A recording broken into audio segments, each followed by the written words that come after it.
오늘도 성령 충만을 사모하여 기도의 자리에 나오신 귀한 성도님들을 환영하고 축복합니다.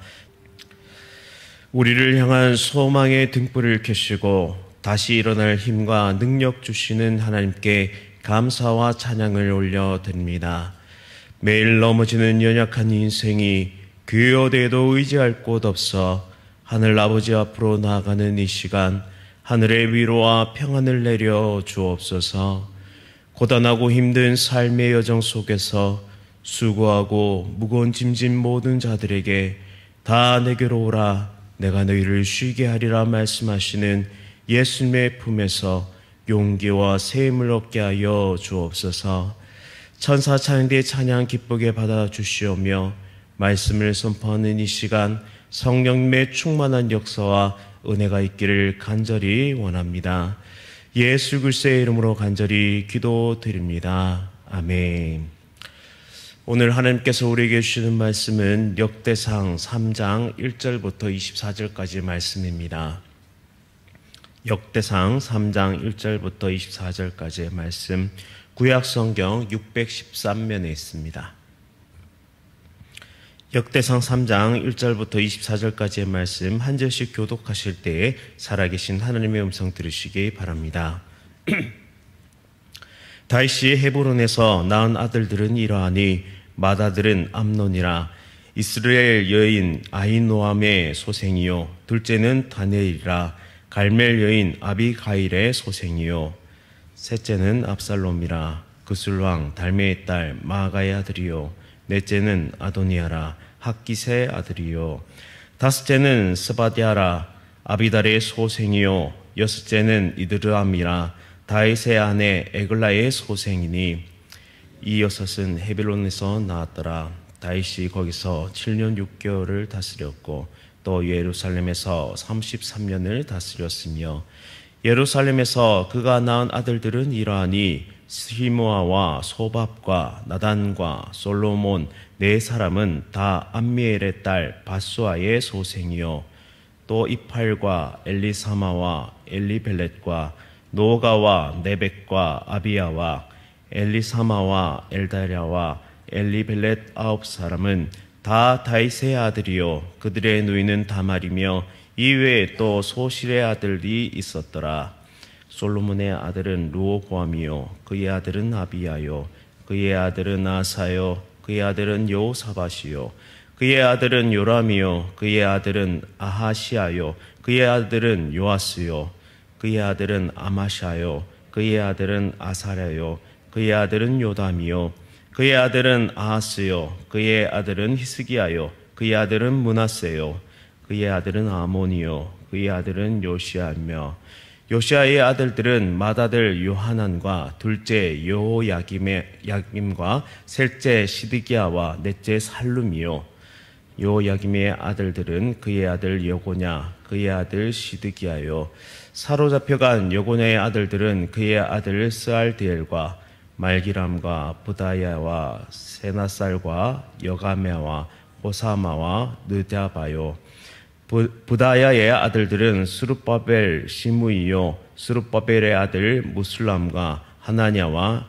그의 메제 슬로믹과 또 하수바와 오헬과 베레갸와 하사자와 유사페셋 5사람이요 하나냐의 아들은 브라디아와 여사야요 또 르바야의 아들 아드란의 아들들 오바댜의 아들들 스가냐의 아들들이니 스가냐의 아들은 스마야요 스마야의 아들들은 핫두스와 이갈과 바리야와 느아랴와 사밧 6사람이요 느아랴의 아들은 에료에네와 히스기야와 아스리감 3사람이요 에료에네의 아들들은 호다위야와 엘리아십과 블라야와 악국과 요하난과 들라야와 아나니 7사람이더라. 아멘.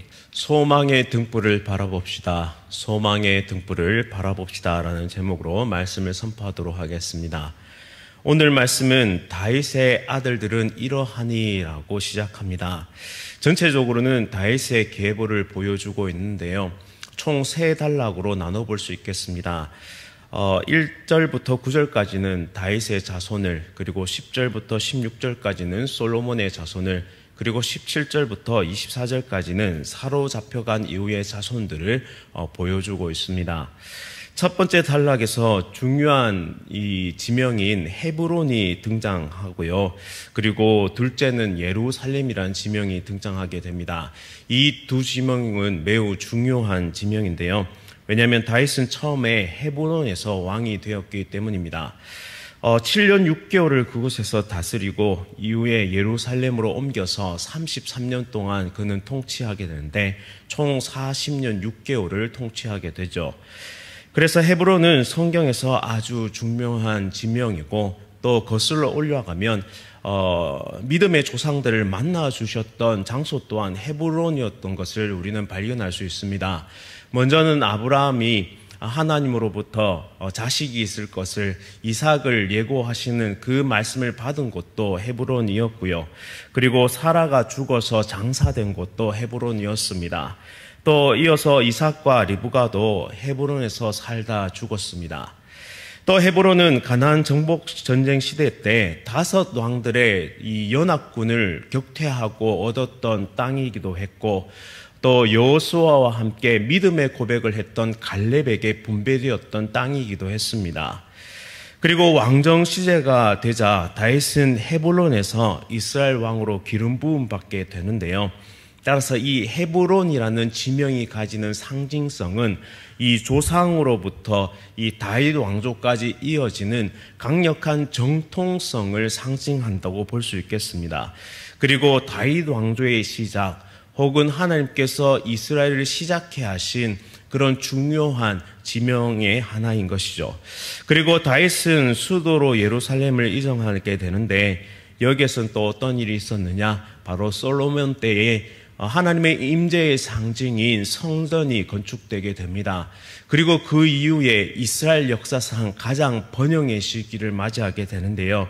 즉 역대기 저자는 지금 헤브론과 예루살렘에 주목하면서 한 가지 목적을 계속 성취시키려고 하고 있습니다. 그것은 역대기의 위치와도 상관이 있는데요. 우리 구약의 정경의 위치를 잘 살펴보시면 이 역대기가 바로 구약 정경의 가장 끝에 위치하고 있습니다. 즉 하나님께서 함께 하신 과거의 역사와 다가올 미래에 대한 희망을 이 역대기 저자는 의도를 가지고 끊임없이 이야기하고 있다라는 사실이죠. 지금 역대기의 독자, 즉 1차적인 독자는 이 포로민에서 귀환하여서 예루살렘 땅에 왔습니다. 그리고 성벽을 재건하고 또 성전을 재건하고 그런 모습을 겪고 있습니다. 그런데 그들의 눈앞에 펼쳐진 이 예루살렘은 과거의 영광과는 전혀 동떨어져 있어 보입니다. 초라해 보이고요. 그리고 여러 가지 상황들이 만만치가 않습니다. 황폐한 땅, 그 어떠한 소망도 보여지지 않는 그 땅에서 이들은 무언가 소망을 바라봐야 하는 시기에 이르렀습니다. 따라서 이 역대기의 저자는 그러한 소망을 이 역대기를 통해서 보여주고자 하고 있다라는 사실입니다. 또한 그들이 돌아온 예루살렘에는 왕이 존재하지 않았습니다. 그들은 역사상 가장 위대한 왕인 다윗과 솔로몬 같은 이상적인 왕을 바라보고 있다라는 사실이죠.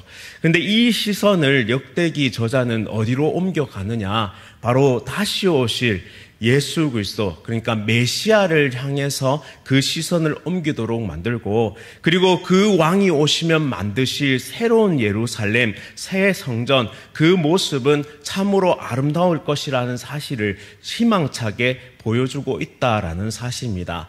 따라서 역대기는 소망의 등불을 밝히는 책이자 그 소망을 향해서 이스라엘 백성들이 눈을 돌릴 수 있도록 만들기 위해서 의도적으로 저작된, 의도적인 목적을 가지고 기록된 책이다라는 사실이죠.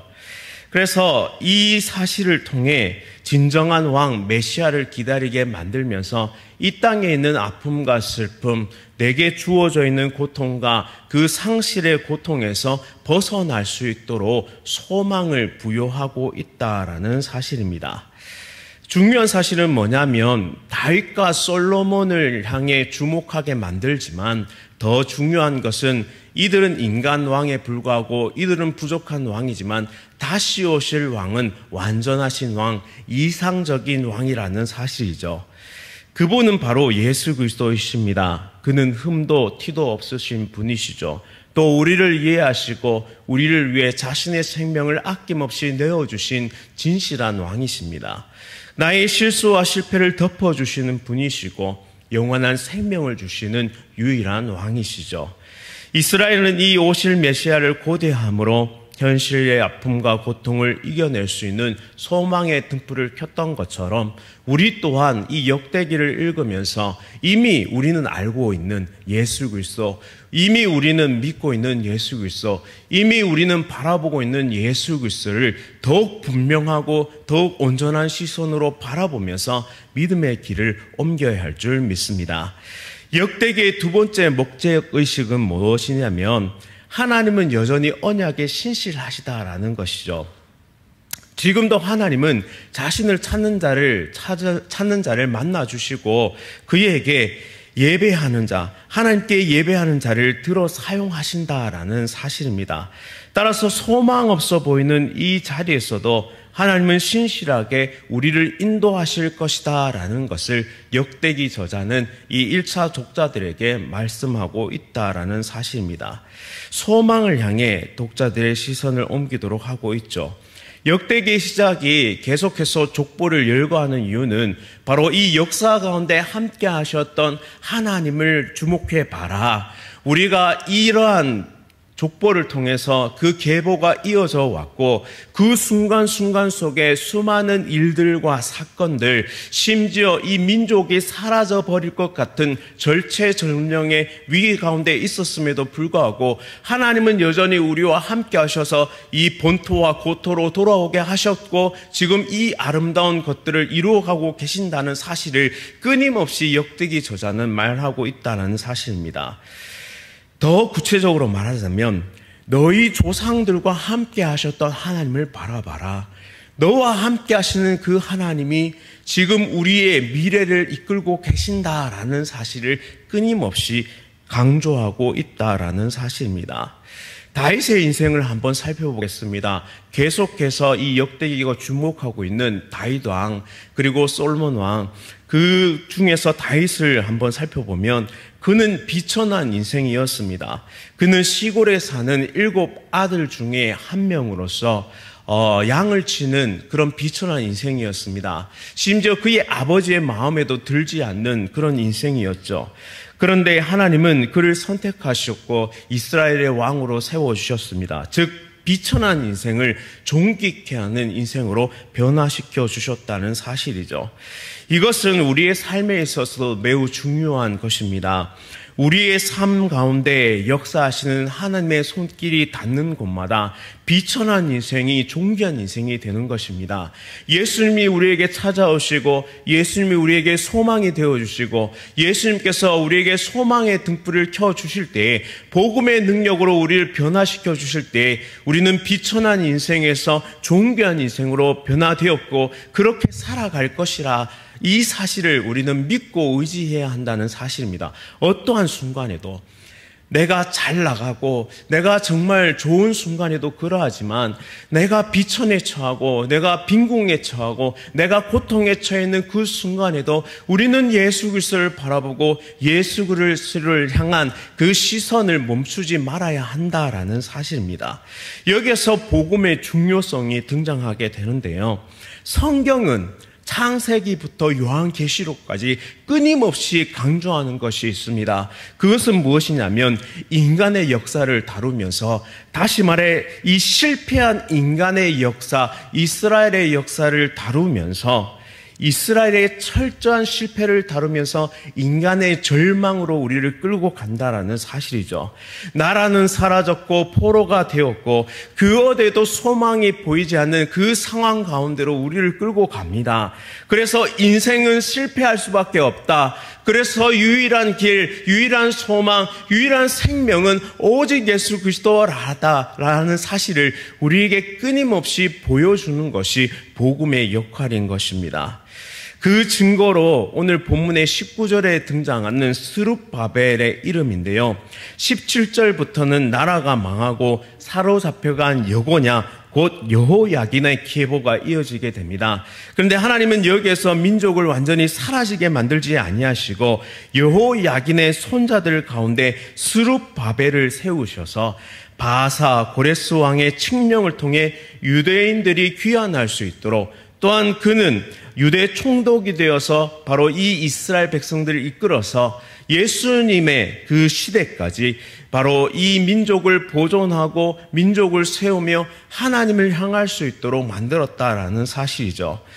우리에게 절망이 있을지라도 하나님은 우리에게 스룹바벨과 같은 예수 그리스도를 보내주셔서 이 절망을 깨고 하나님을 향해 시선을 옮기도록 만들어 주셨다라는 사실입니다. 또한 이 복음이 우리에게 주어졌을 때 이 복음을 향할 수만 있다면 우리는 실패와 아픔 속에서도 소망의 등불을 켜고 다시 믿음의 걸음을 행진해 나갈 수 있다라는 사실입니다. 따라서 오늘 이 말씀을 통해서 우리는 한 가지를 꼭 기억하고 돌아가야 하는데, 그것은 바로 하나님의 은혜를 기억하다라는 것입니다. 하나님의 은혜를 기억하라, 복음을 기억하라라는 사실이죠. 하나님의 은혜는 어디에서 가장 크게 나타납니까? 바로 복음에서 가장 크게 나타납니다. 나를 죄에서 건지시고 새 생명을 주신 구원의 은혜를 기억한다면, 이 신뢰와 믿음이 오늘 이 순간 우리에게 있다면 우리는 그 복음이 더욱더 선명해질수록 이 소망을 가질 수 있다라는 사실이죠. 우리를 자욱하게 가두고 있는 어둠을 몰아내고 바로 빛을 향하여 한 걸음 한 걸음 나아갈 수 있고, 우리 안에 계신 예수 그리스도의 빛을 통해 이 어둠을 몰아낼 수 있다라는 사실입니다. 따라서 오늘 하루 우리 귀한 성도님들 살아가실 때 내 앞에 주어지는 환경과 상황이 어떠하든지 오직 예수 그리스도, 오직 이 복음을 붙잡을 수 있기를 간절히 소원합니다. 그리하여 이 생명의 복음으로 다시 힘을 얻어서 주와 함께 이 어둠의 시대를 뚫어내는 거룩한 주의 백성들 다 될 수 있기를 간절히 바랍니다. 말씀을 기억하면서 함께 기도하겠습니다. 사랑과 은혜가 풍성하신 하나님 아버지, 오늘도 우리에게 소망의 등불을 비춰주시니 참으로 감사드립니다. 고난과 아픔이 가득한 삶 속에서도 오직 복음의 빛을 바라보게 하시고 나와 함께 하신 하나님이 영원토록 나를 붙잡고 계심을 기억하고 믿으며 신뢰하며 살아갈 수 있도록 인도하여 주옵소서. 나의 인생을 바라볼 때는 절망뿐입니다. 나의 힘을 바라볼 때는 오직 절망밖에 없습니다. 하지만 하나님을 바라볼 때, 그리고 나를 위해 보내주신 그 예수 그리스도를 바라볼 때, 그 복음을 붙잡을 때 내게 다시 소망의 등불이 켜짐을 믿습니다. 하나님을 믿음으로, 또한 복음을 바라봄으로, 또한 예수 그리스도를 바라봄으로 믿음의 길을 끝까지 경주하며 완주할 수 있는 우리 모두 될 수 있도록 하나님의 은혜와 역사를 베풀어 주옵소서. 특별히 하나님을 믿음으로 오늘 기도의 자리, 이 새벽의 자리를 깨우며 나와 기도의 제목들을 하나님 앞에 온전히 내어놓는 하나님의 백성들 머리마다 하늘의 복과 은혜를 허락하여 주시옵고 신실하게 응답하실 하나님을 모두 만날 수 있도록 인도하여 주옵소서. 예수 그리스도의 이름으로 간절히 기도드립니다. 아멘. 하늘에 계신 우리 아버지여, 이름이 거룩히 여김을 받으시오며 나라가 임하시오며 뜻이 하늘에서 이루어진 것 같이 땅에서도 이루어지이다. 오늘 우리에게 일용할 양식을 주시옵고 우리가 우리에게 죄 지은 자를 사하여 준 것 같이 우리 죄를 사하여 주시옵고 우리를 시험에 들게 하지 마시옵고 다만 악에서 구하시옵소서. 나라와 권세와 영광이 아버지께 영원히 있사옵나이다. 아멘. 오늘은 부산 서강교회 조일신 목사님을 위해 함께 기도하겠습니다. 개척이라는 사명을 끝까지 포기하지 않고 완주할 수 있도록, 또한 가족들이 모두 힘을 내고 강건하여서 같이 사역을 감당할 수 있도록 또한 어려운 재정 상황에서도 하나님 나라 바라보며 기쁨으로 섬길 수 있도록 우리 부산 서강교회 조일신 목사님과 개척하고 있는 교회를 위해서 간절히 기도하겠습니다. 오늘 하루도 성령 충만으로 승리하십시오.